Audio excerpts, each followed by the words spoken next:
안녕하세요. 정당과 선거 2주차 강의 진행하겠습니다. 지금 확인을 하시면 이제 아마 월요일 날 업로드가 되어 있을 텐데, 다음 주 3주차 월요일 날 업로드가 되어 있을 텐데, 제가 지금도 이제 정상은 아닙니다. 이게 왜냐하면 지난주 초부터 이제 거의 한 목요일까지 몸살이 좀 심하게 걸렸는데, 문제는 그냥 몸살이 아니고 이제 목감기가 심하게 걸려가지고 목소리가 거의 안 나왔습니다. 그래서 뭘 할 수가 없었어요. 그러니까 이제 읽으면 아프고 또 소리도 안 나고 이러니까, 하여튼 뭐 그런 게 좀 있었습니다. 그래서 뭐 혹시 코로나인가 싶어가지고 뭐 검사도 받아봤는데 코로나는 아니고요. 하여튼 뭐 그랬습니다. 그래서 좀 지연이 됐습니다. 아마 요번 주만 좀 그렇고요. 다음 주부터가 이제 3주차부터는 가능하면 한 줄 넘어가지 않도록 노력을 좀 하겠습니다. 그리고 출석 같은 부분은 제가 이제 보통 업로드하면 뭐 언제까지 밑에 이렇게 댓글을 달면 출석 인정된다 이렇게 말씀드렸는데, 그걸 조금 조정을 해가지고 업로드 되는 시점에서 이제 일주일 그렇게 하도록 하겠습니다. 그러니까 날짜를 보고 체크를 하면 되니까. 그리고 부득이하게 이제 뭐 어디 갔다 왔다든지 또는 뭐 정전이 돼서 안 된다, 못 들었다든지 이럴 경우에는 뭐 거기에 대해서 이제 사유를 저한테 뭐 메일이나 문자로 보내주시면 제가 참작해가지고 출석 여부에 대해서 이제 체크를 하도록, 가급적이면 여러분들이 불이익을 받지 않도록 그렇게 하겠습니다. 네, 그럼 2주차 강의 시작을 하겠습니다.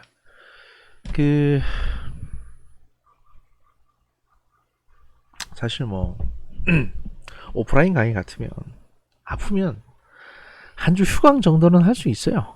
있는데 온라인은 사실 그러면 안 됩니다. 제가 뭐 1강 때도 말씀드렸지만 여러 가지 뭐 컴플레인도 있고 하니까 뭐 그렇게 할 수 있는 상황은 아니고요. 지난 시간에는 저희가 이제 여기 권력의 토대 권위까지 말씀을 드렸고요. 다음부터 이제 계속 하도록 하겠습니다. 그 다음 주제가 권력의 본질입니다. 권력의 본질은 과연 뭐냐? 권력 실체설에 따르면 권력은 하나의 실체이고 다른 사람이나 집단을 지배하기 위하여 지배자가 소유하는 물건으로 여겨진다 라고 말하고 있습니다. 그래서 이제 권좌에 오르다, 옥새를 가지다, 왕궁에 입성하다, 또는 청와대의 주인이 된다, 뭐 이런 식의 이제 표현들이 그런 거죠. 그리고 이제 실체를 장악한 소수인이 권력자 또는 권력의 보유자로 되어 다수의 인간을 지배하고 통제한다고 주장을 하고 있습니다. 이게 그렇다는 게 아니고 권력 실체설이라는 학설에서 주장을 하고 있다는 겁니다. 소수의 주체인 치자, 그러니까 통치자와 다수의 객체인 피치자, 그러니까 통치를 받는 사람들. 그리고 이제 피치자를 권력의 전제로 하고 있으나 양자 가운데서 치자가 적극적이고 능동적인 역할을 하고 있음을 강조합니다. 그러니까 지배하려는 사람이 좀 더 이제 능동적으로 움직인다는 거죠. 권력을 가지려고 하고 권력을 획득하기 위해서 싸움을 하고 전쟁을 하고 뭐 이런 식입니다. 이 권력 실체설은 홉스, 헤겔, 마르크스, 레닌, 히틀러나 스탈린 이런 사람들이 주로 지지를 하고 있습니다. 뭐 여러 가지 발언이나 이런 데서 이제 나타날 수 있다고 하죠. 이분들이 다 논문 쓴 건 아닐 테고. 그러니까 권력이라는 게 뭐 국민들 개개인에게 있는 것이 아니다. 통치자에게 있는 거다. 뭐 이런 의미에서 이제 이분들이 그런 걸 지지한다라고 보통 보여진다는 겁니다.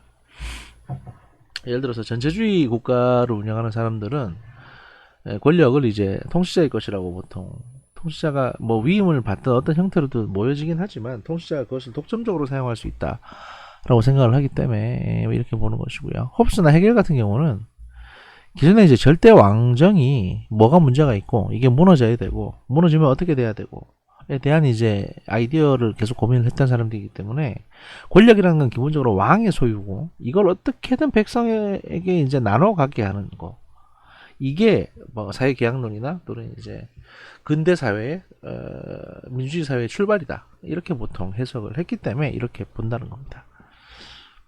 권력에 대한 어떤 시각, 권력이라는 게 권력은 하나의 실체라는 시각에 대한 어떤 지지 여부에 대한 말이었고요. 이걸 혹시라도 오해해가지고 홉스나 헤겔, 마크스, 레닌, 히틀러, 스탈린이 같은 사상을 갖고 있다라고 생각하시면 안 됩니다. 그런 뜻이 아니에요, 이거는. 예. 그 다음에 이제 또 하나 다른 학설은 권력 관계설이라는 게 있습니다. 이건 뭐냐면 권력을 그 통치자와 피통치자 간의 상호작용 내지 관계로 보는 겁니다. 둘 사이에서 뺏어야 되는 하나의 어떤 실체가 아니라 그 관계 자체로 보는 거죠. 상호작용. 피치자의 동의의 요소를 강조한다는 점에서 실체설의 결함을 보완하고 있고요. 왜냐하면 이제 그 권력 실체설에서도 그런 게 있거든요. 뭐냐면 앞에 다시 돌아가서 권력 실체설 같은 경우에는 일단 통치하려는 사람, 정복자가 좀 더 능동적이라고 했잖아요. 근데 그러면 정복자가 이제 그걸 갖게 되면 다수의 인간은 그냥 따라간다라고만 해석을 하고 있습니다. 그런데 솔직히 그 지도자가 마음에 안 들거나 불응하면 반란도 일어나는 거거든요. 뭐 다수가 반란하면 또 뒤집히는 거고, 이런 거로 보면은 권력 실체서는 설명이 충분하게 되지는 않습니다. 그래서 이제 권력 관계설이라는 게 나오는 거고요. 피치자의 동의도 있다. 권력자가 권력을 갖기 위해서는. 그래서 권력은 피치자의 지지가 없이는 원만하게 성립할 수 없으며 일시적 지배는 가능할지 모르지만 장기간 지배는 어려울 것이다라고 주장하는 게 바로 권력 관계설입니다. 로크, 루소 등 사회계약론자 및 현대 정치학자들이 이걸 지지를 하고 있습니다. 그래서 이런 바탕 위에서 근대 현대 민주주의 사회가 이제 형성이 됐던 것이죠.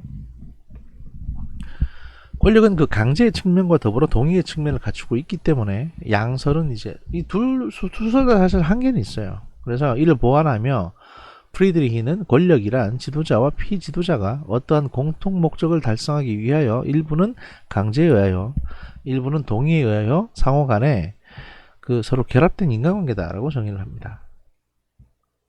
그래서 권력은 실체적 요소를 포함하는 인간관계다. 이게 사실 이런 게 뭐라고 하냐면 절충설이라고 하거든요. 사실 가장 어떻게 보면 비겁한 학설이에요. 이쪽에서 좋은 거하고 저쪽에서 좋은 것만 빼다가 사실은 이 어중간한 거 아니겠느냐라고 주장을 하는 거죠. 대부분의 현실은 절충설이 맞습니다. 왜냐하면 세상에는 그렇게 극단적인 상황만 존재하는 게 아닙니다. 그리고 극단적인 상황이라고 보여지는 것도 알고 보면 그럴 만한 사정이 있으니까 그렇게 하는 거거든요. 그러니까 절충설이 맞다. 근데 이제 이렇게 그 절충설을 주장하게 되면 어떤 뭔가 어떤 시대를 이끌어가는 학자나 어떤 사상 가설을 못 듣게 되죠. 그냥 얍삽하게 남이 연구한 거 그냥 대충 이거 갖다 저거 갖다 섞어서 쓰는 사람 밖에는 취급을 못 받습니다.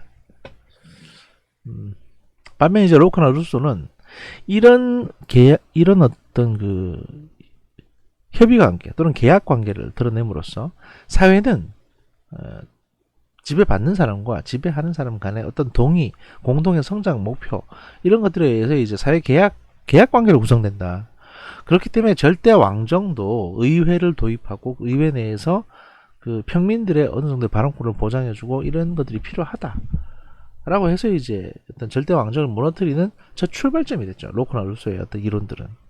이게 확대가 되면 결국에는 미국 독립혁명, 프랑스 혁명의 이제 원인이 됩니다. 어떤 철학적인 배경이 되거든요. 그런 의미에서 이들은 이제 위대한 사상가로 불립니다. 그러나 절충설을 낸 사람들은 그렇게 주목받지 못합니다. 프리드리히라는 사람 들어보셨습니까? 이런 성은 유럽에 되게 흔합니다. 그러니까 정치 권력의 특질과 구조, 여기서 특질은 뭐냐면 특징과는 다른 특별한 본질, 특별한 성질과 구조를 말하는 겁니다. 정치 권력의 특질. 메리엄은 사회 권력과 구별되는 정치 권력의 특질을 나열한 바 있습니다. 첫 번째, 일반성. 사회 내에서 분쟁을 해결하여 질서를 유지하고 외부로부터의 침략에서 국가사회를 보호해야 되기 때문에 그 목적이 일반성을 띠고 있다는 겁니다. 그러니까 특수하지가 않다는 거죠. 그냥 사회 보호가 목적이다. 두 번째, 잔존성. 언제 어디서나 인간이 존재하는 한 그 정치 권력이라는 건 존재한다는 거죠. 일반 사회단체가 어떤 조건을 위하여 또는 어떤 조건이 나타났을 때에만 그 통제력을 발휘하는 것과 같은 한정적인 것이 아니고 영구적인 특질을 갖고 있다는 겁니다.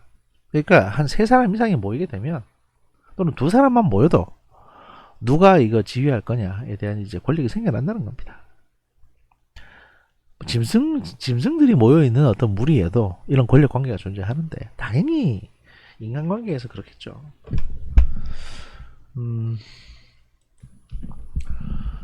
그 다음 특징이 이제 통합성입니다. 그 다른 사회 권력을 수탈, 통합, 사회 속에서 일어나는 여러 가지 대립, 갈등, 분쟁 등을 그 전체 사회의 일반적인 이익 견지에서 조절하여 균형과 안정을 유지하기 위해서 구심적인 통합력을 발휘합니다. 정치 권력이라는 것은요.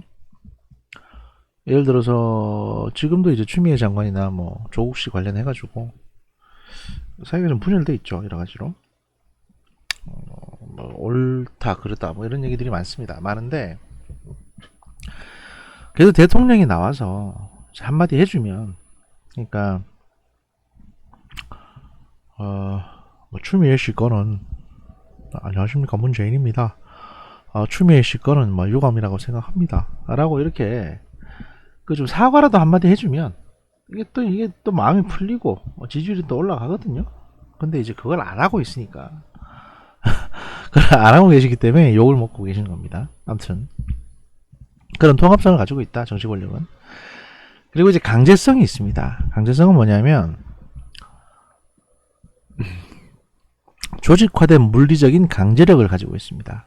군대와 경찰, 국정원, 검찰 같은 또 이제 국세청 이런 이제 권력기관들이 있습니다. 그리고 이 권력기관들이 다른 사회 권력과 비교하여 정도의 차이가 아닌 본질적인 차이를 갖습니다. 예를 들면 다른 사회 권력이라는 게 뭐가 있을까요? 가장 대표적인 게 이제 언론이 있습니다. 언론 기자들은 어떤 문제를 취재해가지고 이거를 보도할 수 있는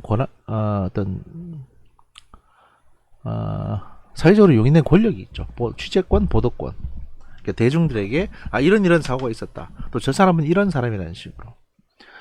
근데 그게 가능하려면 취재의 가치가 있어야 됩니다. 예를 들면 한 개인에 대해서 취재를 하려면 이 사람이 그 뭐 세금을 낭비를 했다든지 또는 이 사람이 예를 들어서 엄청나게 큰 거짓말을 했다든지 뭐 이런 것들이 있어야 되는 거고요.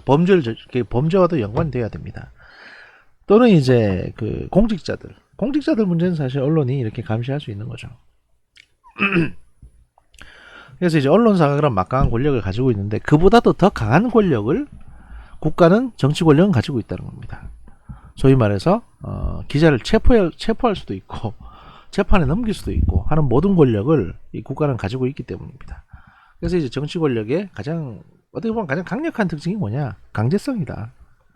공권력이다. 라고 이제 말씀드릴 수 있는 것이고요. 다음, 그 정치 권력의 구조를 보면 정치 권력의 구조를 내용적으로 보면 조직 내에서 소수와 다수 간의 지배 복종의 구조를 이루고 있습니다.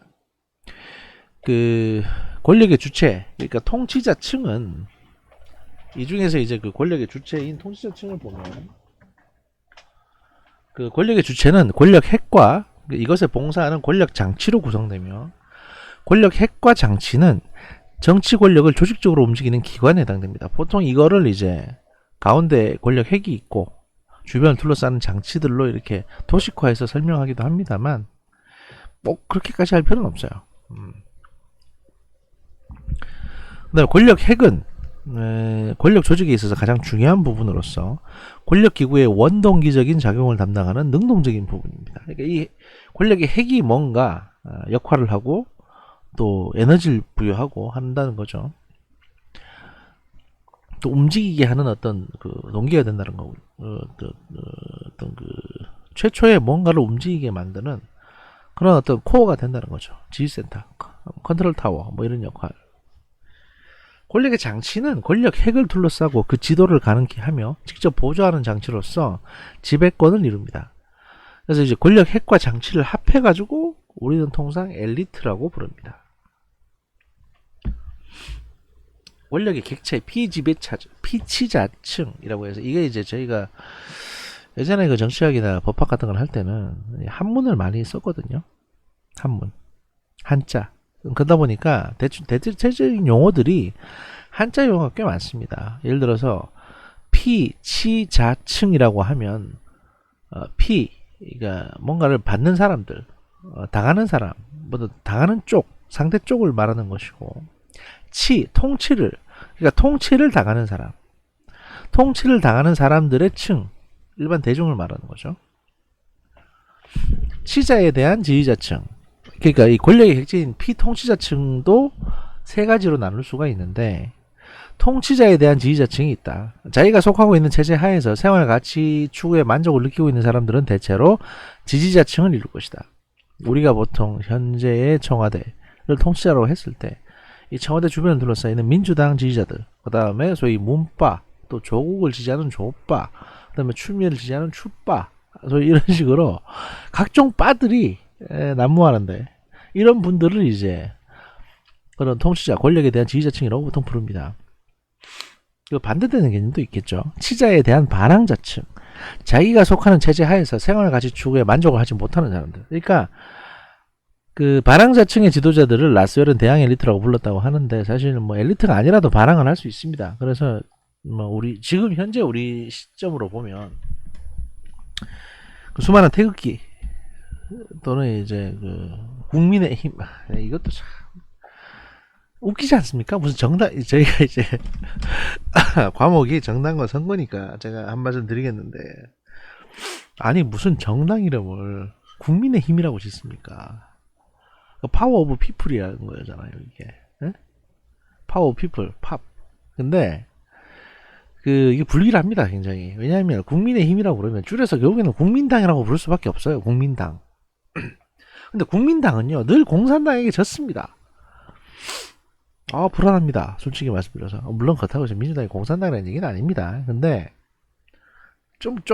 왜 하필이면 왜 이름을 그딴 식으로 졌는지를 모르겠습니다. 또 하물며 비슷한 이름의 정당이 있어요, 국민의당이라고. 안철수 씨가 하는. 이건 매기자는 거지, 어떻게 보면. 지금 이제 국민의힘당이라고 부르는데, 이게 뭐 하는 짓이냐, 이런 생각이 듭니다. 아무튼 이제 그렇게 지지자에 대한 반항자층이 있고요. 그 다음 세 번째가 이제 중립자층과 무관심자층이 있습니다. 그래서 중립자층은 정치적으로 관심이 없는 건 아닙니다. 뭐 때로는 이쪽을 지지하기도 하고 때로는 저쪽을 지지하기도 하고, 또 이제 제3지대, 제3의 어떤 그 세력을 지지하면서 또 정치적인 부분에 대해서 굉장히 관심을 많이 갖는 층이 중립자층이고요. 아예 그마저도 전혀 없나? 오빠 나 정치 전혀 몰라. 야 난 정치 모르겠다. 먹고 산다고 바빠가지고 정치는 도대체가 지금 민주당이 여당인지 야당인지 모르겠어. 이런 사람들, 그 사람들 전형적인 무관심자층이죠. 사실 이런 분들은 투표도 잘 안 하는 가능성이 높습니다.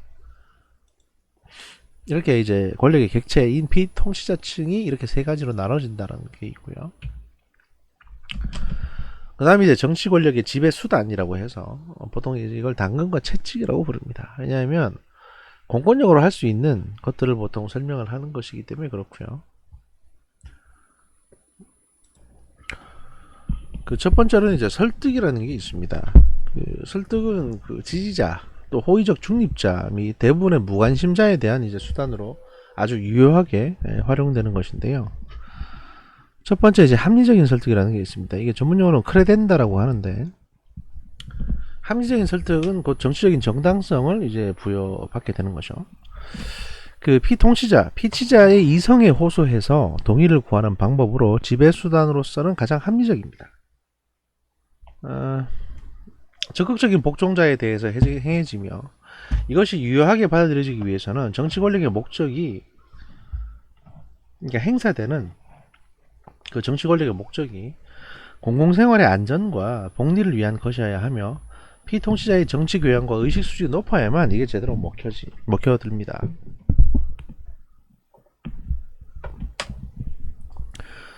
정치기구의 합리성에 대한 선전, 정부 백서의 발행, 정당이 발행하는 조사보고서 등으로 정부에 대한 존경심을 유발시키기도 하고요.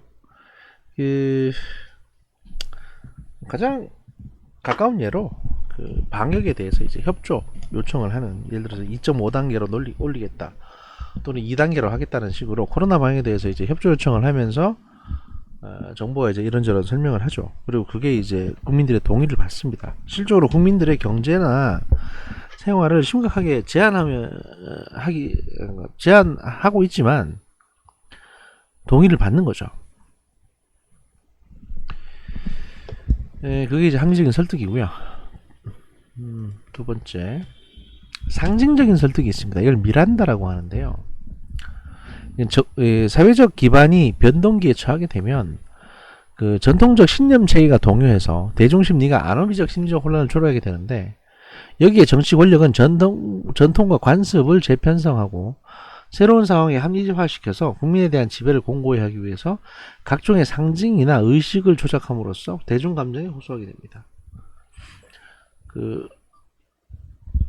예를 들어 문장, 국기, 국가, 제복, 건축물, 동상, 포스터, 대규모 군중집회, 대관식, 훈장, 특정 음악의 장르 등의 어떤 그 정치적인 상징이 될 수 있는 상징을 조작함으로써 국민들을 단결케 하고 정치적으로 이점을 얻는 거죠. 가장 대표적인 예가 히틀러가 했던 이제 나치당, 대회, 깃발, 상징들, 이런 것들의 효과, 이런 것들이 이제 이런 미란다의 가장 상징 설득의 가장 대표적인 효과들입니다. 그래서 이걸로 설득을 하고 그 다음에 전쟁으로 나갔죠. 세 번째는 이제 보상적인 설득인데요. 이건 뭐냐면 가치 부여, 그러니까 이제 그 인간의 이기심이나 명예심 등에 호소를 해서 피치자를 지배하는 방법으로 재화를 보상으로 하여 설득하는 가장 원시적인 방법이지만 가장 효과적인 방법이기도 합니다. 가치 부여에 의한 설득이라고도 하는데, 뭐 영국 같은 경우는 이제 뭐 훈장이나 또는 기사자기를 부여한다든지 또는 승진을 시켜준다든지 이런 걸로 되고 있고, 그다음에 공공요금의 인하 뭐 이런 것들도 있습니다. 그래서 뭔가 뿌리면 일단 사람들이 따라오게 돼 있다. 사실은 그 요즘 저번에도 이제 했고 한번 실행을 했고, 요즘도 지금 한 해 만에 하고 있는 그 재난지원금 관련해 가지고, 재난지원금도 이런 보상적인 설득 행위에 속한다고 보셔야 됩니다. 네. 어떻게 보면 굉장히 치사한 방법이죠. 왜냐면 그렇게 돈을 나눠주는데 그 돈이 결국 여러분들이 세금 낸 돈이에요. 뭔 의미가 있나 싶고요, 솔직히. 그 다음에 이제 전통, 습관, 타성에 의한 설득이 있습니다. 이건 미지의 세계에 대한 두려움을 이용해서 이제 이런 것들로 설득을 하는데, 이건 보통 종교 국가들, 예를 들면 이란이나 그 밖에 이슬람 국가들, 또는 이제 이스라엘 같은 유대교 국가들, 이런 전통적인 종교 국가들이 이런 부분의 설득에 좀 취약합니다. 앞에는 이제 설득이었다면, 당근에 해당되는 설득이었다면, 두 번째는 채찍에 해당되는 강제라는 게 있습니다. 국가에는 공권력이 존재하거든요.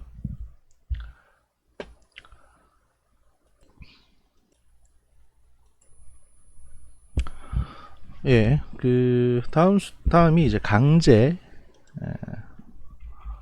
여기 보시면 이제 저희가 지금 하고 있는 게 정치 권력의 지배 수단 해서 당근과 채찍, 설득, 그리고 이제 다음 단계 채찍에 해당되는 강제를 설명을 드리고 있습니다. 여러분이 들으시기에 이제 약간 미묘하게 이상한데 약간 왜냐하면 바로 앞 부분에서 뭔가 잘 진행이 되고 목소리 톤도 좀 낮았는데 갑자기 두 번 깜빡깜빡 하는 게 있더니 갑자기 톤이 업돼 가지고 강제 뭐 이렇게 설명을 하신다. 뭐가 좀 이상하다. 그리고 바로 앞장으로 또 넘어가서 앞에 내용을 다시 설명을 해주고 있다.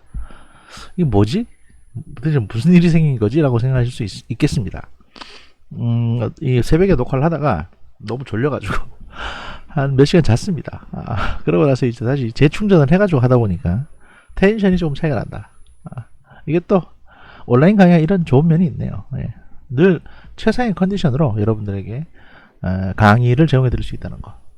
뭐 이게 장점이면 장점이라고 할 수 있겠습니다. 아무튼 강제, 그 적극적인 반항자와 적대적 중립자 등에 대한 지배 수단으로 사용하기 위해서 이걸 활용을 합니다. 수단으로 보면 보통 첫 번째는 이제 가치 박탈, 그러니까 경제적 사회적 손해를 주는 겁니다. 이제 공권력이 이렇게 한다는 겁니다. 그러니까 이제 고용을 안 한다든지 면직, 세금 중과세 뭐 이런 것들이 있겠죠. 특정인이나 특정 사회가 갖고 있는 가치를 박탈함으로써 복종을 강제하는 것들, 이런 것들이 있습니다. 뭐 생명의 박탈, 자유의 제한, 재산의 박탈 등이 있는데, 가장 최근에 우리가 봤던 거, 대한민국에서 이제 이런 일이 있었던 거 뭐가 있냐면, 그 탈북단체가 이제 정부의 지침을 따르지 않고 자꾸 북한 쪽으로 이제 삐라를 날리니까 탈북단체의 지정을 취소해버렸습니다. 이게 보통 사단법인이거든요. 그럼 통일부에 이렇게 이제 신고하고 뭐 법인 설립 허가를 받고 뭐 이런 절차를 거쳐가지고 법인이 설립되면 그 다음에 이제 정부에서 보조금을 좀 받는다든지 아니면 기부금을 받을 수 있는 단체가 됩니다. 기부금품법상 개인이 아무렇게나 받을 수 있는 건 아니고요. 그래서 그런 단체가 되면 이제 활동을 할 수 있는데, 그 근거 자체를 완전히 없애버린 거죠. 북한이 좀 불편하다 이런 요구를 했기 때문에. 물론 이제 큰 틀에서 보면, 대국적으로 보면 삐라 몇 개 날리는 것보단 사실 뭐 남북 관계를 더 개선시키는 게 중요하니까 거기에 대한 장애 요인으로 보일 수 있는 그런 대북 삐라를 날리는 이제 단체들을 규제한다. 이거는 뭐 있을 수는 있는 일입니다. 있을 수는 있는 일인데, 진짜 문제는 뭐냐면, 통일부도 그렇고 국정원도 그렇고 사실 지난 정권, 보수 정권 때도 그렇고 노무현 정부 때도 마찬가지였습니다만, 국가에서 이제 후원금을 줘가지고 대북 비라를 날렸습니다. 그러니까 나라에서 시켜서 한 일이에요. 사실 저 먹거리 시스템을 만들어준 게 국가입니다. 근데 이제 와서 이제 마치 범죄자 취급한다는 거. 그러니까 범죄자 취급을 할 수는 있지만 그렇게 완전히 안면 몰수를 하고, 마치 우리는 아무것도 안 했는데 쟤들이 그냥 저렇게 말썽을 피우고 있는 거라는 식으로 얘기하는 거. 이거는 사실은 어떤 그 국가가 해서는 안 될 일이죠. 국가가 하는 일이라고 하기에는 상당히 좀 치사하고 치졸합니다. 예, 그런 부분 때문에 문제 제기하는 거지, 뭐 법적으로 문제가 있거나 한 건 아니에요. 사실은 국가의 이런 행위가. 그리고 두 번째, 심리적인 폭력, 공포에 의한 복종을 유도한다. 과장과 위협, 공갈, 협박 등을 통해 일반 대중을 공포 속에 몰아넣음으로써 도리어 일종의 흥분감과 황홀감을 불러일으켜 대중을 지배하는 수단입니다.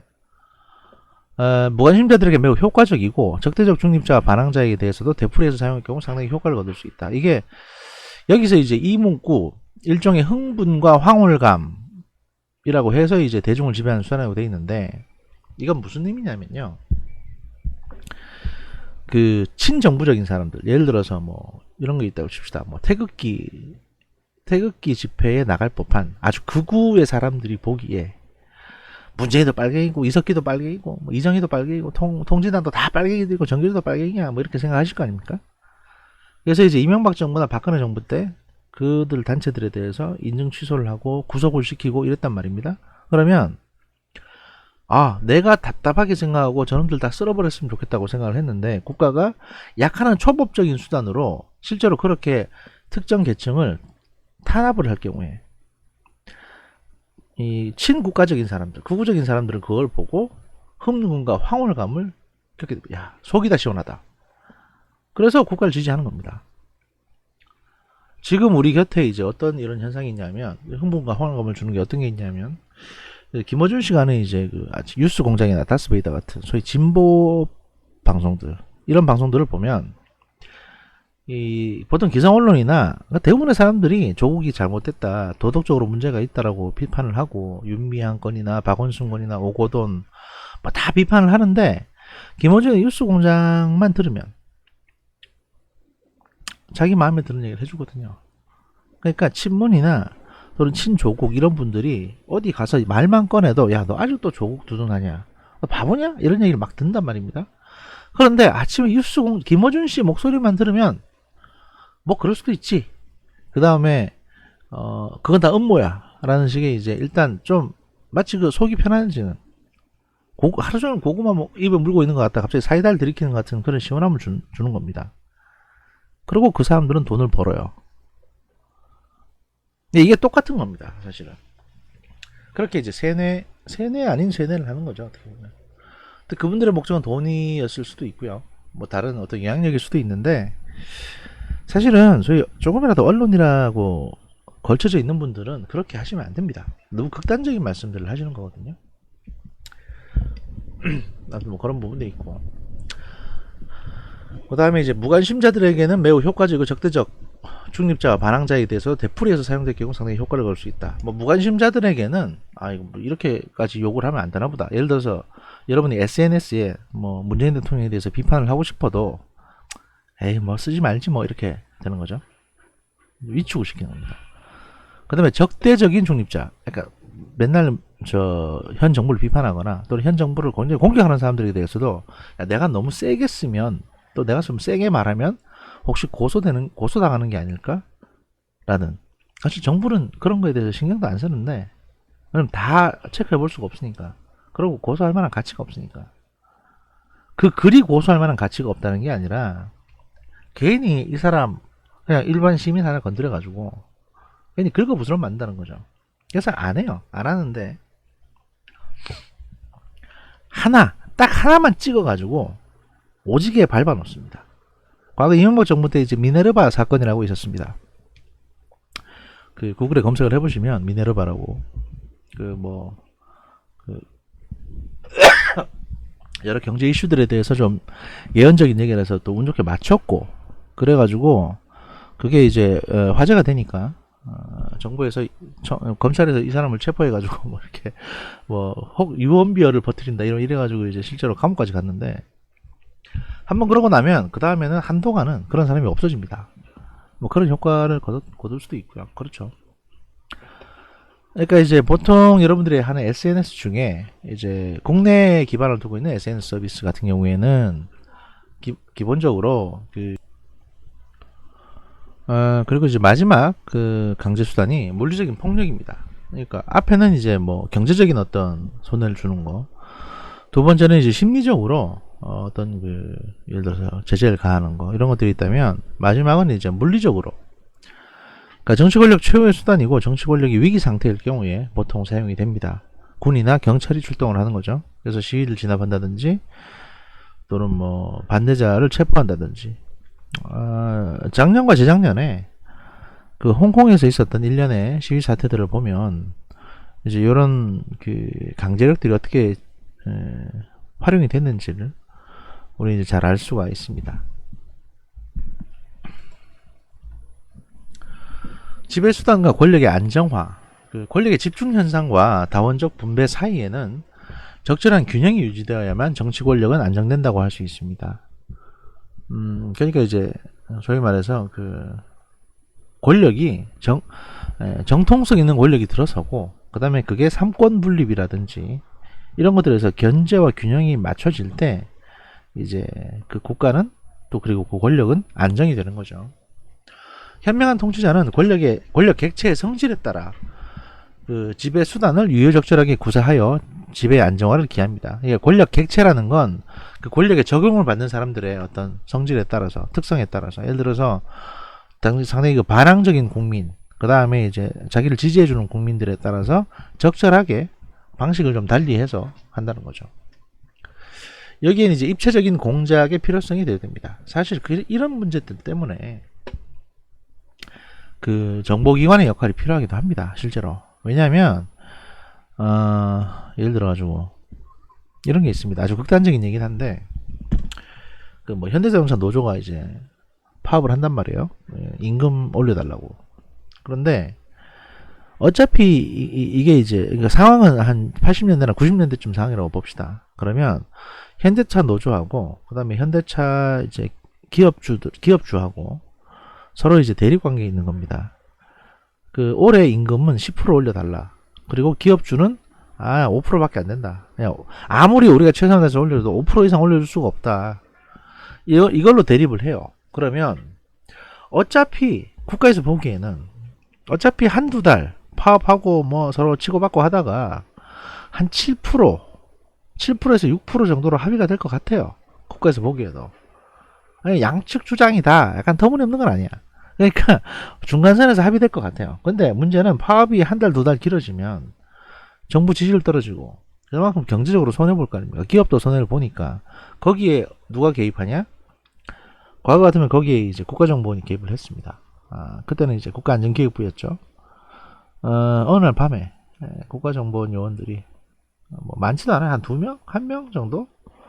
그 조그만 가방을 하나 가지고 현대자동차 노조위원장 집을 방문합니다. 방문해가지고 조용히 만나요. 그냥 조용히 만납니다. 만나서 뭐 몇 장의 이제 사진과 통화 내용을 보여줍니다. 예를 들어서 미성년자를 만나서 성매매를 하셨다든지, 또는 자식이 마약을 하고 있다든지, 또는 뭐 본인이 회사에서 근무하면서 횡령을 한 부분이 있다든지, 이렇게 어떻게든 알아내거든요. 그런 것들을, 약점을. 그래서 이제 그런 것들을 제시하고, 뭐 우리가 이제 거절할 수 없는 제안을 하나 하고 싶다라고 이제 접근을 합니다. 그래가지고 그 웬만하면 그냥 저기 7% 6% 선에서 맞추는 게 어떻겠냐. 뭐 노조원들은 뭐 10% 말은 저렇게 10% 하지만 어차피 노조원들도 대충 눈치는 까고 있을 테고, 2달 동안 파업한다고 해가지고 여러분 놀기만 하면 뭐가 좋겠냐. 다 손해보는 거 아니냐. 그러니까 적당하게 한 6% 선에서 뭐 합의합시다. 6%에서 7% 사이에서. 그건 결정은 여러분, 저 위원장님께서 하시고, 이렇게 얘기를 해요. 몇 월 며칠까지 그 합의안을 발표해 줬으면 좋겠다 라는 식으로. 만약에 그게 합의안이 발표가 되지 않으면 뭐 검찰에서 위원장님을 찾아갈 거다, 수갑을 가지고. 이런 몇몇 불법행위를 하셨기 때문에 이런 혐의로. 그러면 이제 노조위원장 갈아치워지고 뭐 탄압이네 뭐네 하고 말은 시끄럽겠지만, 어쨌든 언젠가는 합의가 될 테고 위원장님만 감옥에 가시는 거다. 뭐 그러고 싶냐. 아니 그걸 원하시면 그렇게 하시고 라고 이제 국정원에서 소위 말해서 네고시에이터를 보냅니다. 그래서 위원장이 처음에는 부들부들 하겠지만 원하는 대로 따르겠다 라고 하겠죠. 그러면 이제 뭐 그 내용은 다 녹음이 되는 거고요. 몰래 녹음이 되고, 그 다음에 그 요원들이 가면서 이제 조그만 가방을 하나 내밀고 갑니다. 뭐 안에는 뭐 한 2억 정도 들어있을 겁니다. 섭섭치 않은 비용이 들어있을 거예요. 그럼 그거 위원장이 그거 받고 합의해 주는 겁니다. 그러면 한 2달까지 파업 안 해도 일주일이면 끝나는 겁니다. 자, 그러면 봅시다. 위원장도 뭐 돈은 벌었잖아요. 그죠?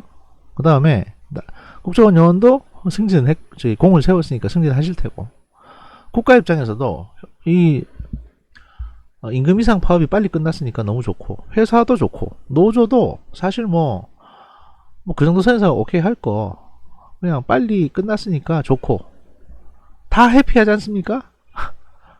결국엔 다 해피한 겁니다. 그래서 이 과정을 줄여주는 거에 입체적 공작이라는 건데, 현 정부는 사실 이게 좀 약한 것 같아요. 일단 뭐 모르는 사이도 아니고 전부 다 아는 사이다 보니까, 게다가 정보기관의 역할을 굉장히 경시하기 때문에 현 정부 사람들은, 몰라서 그렇거든요. 그게 경시하기 때문에 뭐 그런 게 좀 있습니다. 진짜 예리한 수술용 칼을 가지고 지금 홈이 대신 쓰고 있는 상황이다. 전 그렇게 보여져요. 여기서 이제 입체적 공작이란 뭔가, 자기 편 집단, 지지자, 호의적인 중립자의 조직을 강화하고 대중적인 집단, 무관심자층의 동의를 획득하며 적대적인 집단, 적대적 중립자나 반항자를 약화시키는 재반 활동을 바로 입체적 공작이라고 합니다. 적대적 중립자와 반항자가 적으면 적을수록, 또 그들의 중립적 적대성 내지 반항성의 정도가 낮을수록 안정화의 기반은 튼튼해지며 지지자와 호의적 중립자의 지지 기반이 확대가 됩니다. 확대 강화되면 될수록 권력의 안정화는 공고해집니다. 그러니까 이런 식으로 여론 공작을 하는 거죠. 트위터나 페이스북 등등, 또 각종 그 뉴스 포털의 댓글란을 보시면 이렇게 공작이 이루어지는 것들을 가끔씩 보실 수 있을 겁니다.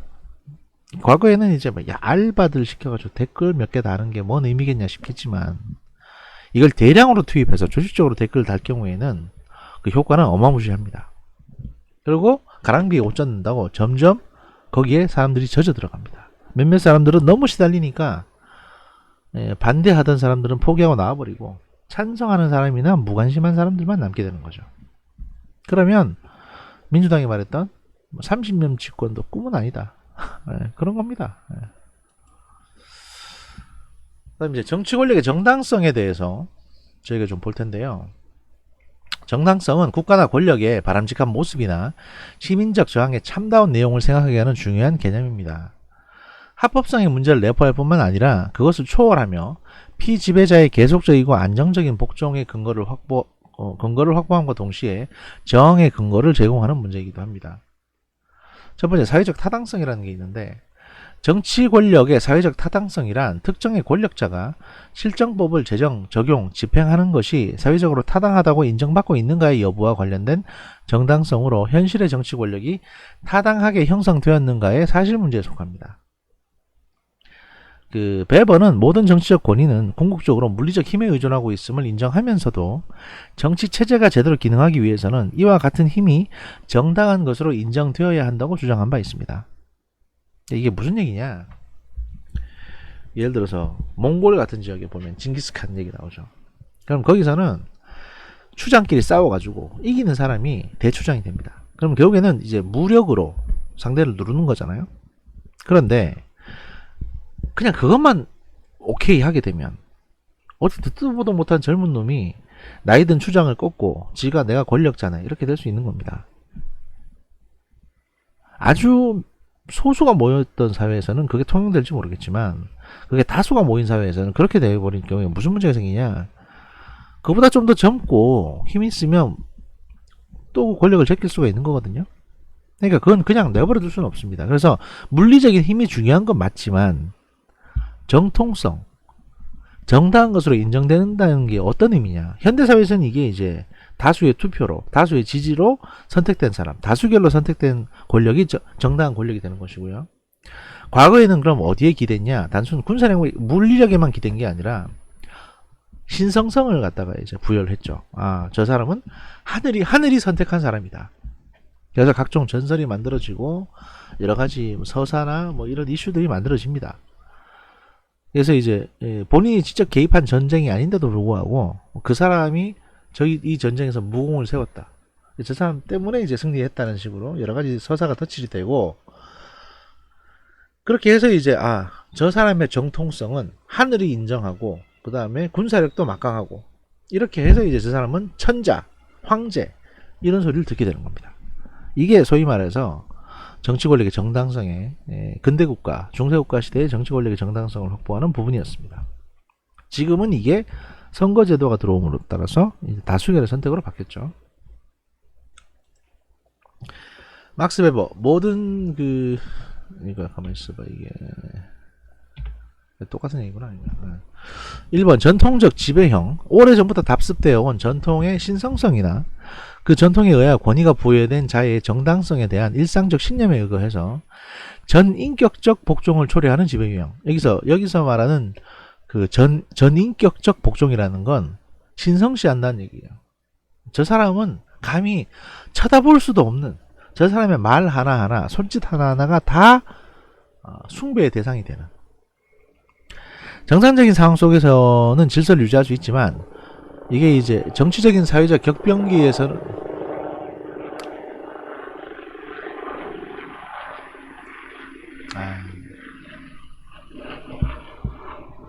저 헬기를 제가 격추를 시켜버릴 수도 없고, 하여튼 헬기가 한 대 지나가고 있습니다. 예. 정상적인 상황 속에서는 질서를 유지할 수 있지만 정치적 사회적 격변기에서는 유지할 수가 없다. 그러니까 왜냐하면 이거 전형적이죠. 사회적 격변기, 나라가 흔들리고 망해가는데 저 사람이 신성성이 뭐가 있어요? 신성하고 위대하다면 사회가 이 모양이 됐겠냐고. 이민족이 쳐들어오고 막 청나라가 쳐들어오고 이러니까 왕도 별거 아니네, 이렇게 되는 겁니다. 그걸 말아주는 것이고요. 두 번째, 합법적인 지배형. 그 법규화된 질서의 합법성 및 이제 이 질서에 의해 지배력을 행사하는 권한이 부여된 자의 명령권의 합법성에 대한 신념에 의거하는 것이다. 한마디로 법에 따라서 정책이 결정되고 법에 따라서 정치 권력을 행사하기 때문에 정당한 것으로 받아들여진다는 겁니다. 이게 보통 유럽에서는 거의 근대 국가, 예를 들어 권리장전이나 뭐나 입헌 군주제가 되고 이쯤 돼야 이게 이제 인정을 받는 개념이거든요. 근데 우리나라 같은 경우는 독특하게도 조선시대 때부터 이런 게 절차가 만들어졌습니다. 그래서 장자 상속, 그다음에 경국대전에 정해져 있듯이 뭐 차자가 없을 경우에는 왕세제로 하고 어쩌고 저쩌고 막 이게 있으면 예속 논쟁 비스무리한 그런 게 있는데, 단순히 왕의 아들이다, 뭐 왕의 장손이면 되게 좋겠지만, 왕의 장자면 되게 좋겠지만 꼭 장자만 있는 것도 아니고 왕이 꼭 자식이 있으려는 법도 없거든요. 이렇게 되면 그 이제 후궁의 자식 중에 쭉 본다든지, 또는 뭐 그 다른 또 정통성 있는 외척이 있으면 그쪽을 본다든지, 이런 것들이 다 법으로 정해져 있는 걸 말하는 겁니다. 물론 이거는 이제 합법적 지배형은 현대 사회에서는 이제 다수결의 민주적인 투표에 의해서 다수결의 선택을 받고 대통령이 되고 지도자가 되는 이런 걸 말하는 것이고요. 러시아 같은 경우는 조금 독특합니다. 제가 이제 이거는 뭐 여러분들 헷갈리게 하려고 말씀드린 건 아닌데, 러시아는 전통적인 지배형과 합법적 지배형을 약간 섞어놨다. 다만 러시아가 다 그렇다는 건 아니고, 푸틴의 한정에서만, 블라디미르 푸틴 대통령의 한정에서만은 러시아는 좀 독특한 구조다, 이런 말씀을 드릴 수가 있습니다. 그 다음에 이제 카리스마적 지배형이 있습니다. 카리스마적 지배형은 뭐냐면, 특정 인물 및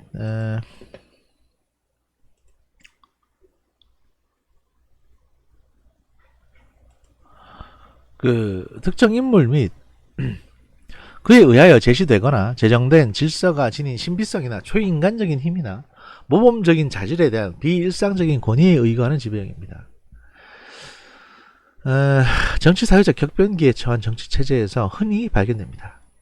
카리스마적인 요소는 될 수 있는 한 빨리 베버가 말하는 이른바 일상화의 과정에 의한 전통적 유형이나 합법적 유형으로 전환되어야 되죠. 이게 이제 뭐냐, 뭐 아돌프 히틀러 같은 경우, 그러니까 사회가 엄청나게 혼란스러운데 갑자기 어디선가 빛처럼 나타나서 내가 이걸 모두 정리하겠다 라고 하는, 그래서 정당을 만들고 약간 독자적이고 전체주의적인 정당을 만들어서 뭔가 하다가 혁명은 실패하고 나중엔 이제 그 합법적인 선거를 통해 가지고 권력을 잡죠.